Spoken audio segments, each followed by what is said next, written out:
How much did you really have input on the storyline yourself over the years? I mean, we've talked about you coming back if you could get this, but how much input, like on a day-to-day basis, did you have?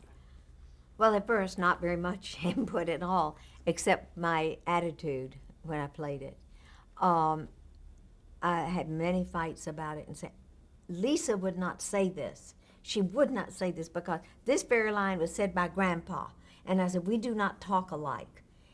Things like that I would change. I learned over the years that if I didn't like something or if it didn't read well, to simply come in with a suggestion of how to change it. You don't just say, oh, I can't do this. If you do that, they're going to argue with you because you have to do it.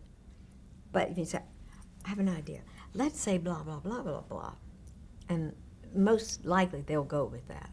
So because you knew Lisa so well, you could do that. Yes, and they began to trust me as the years went on. So some of the writers that involved are Douglas Marlin. Doug was very special. Erna and Doug, very special. And he was very psychic.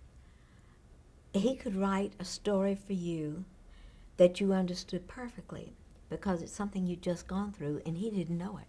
He knew nothing that you were going through because nobody in the cast knew. There's certain things we don't talk about, or certain sadnesses or things, certain sadness. So he just picked up on it. He was a very intuitive man.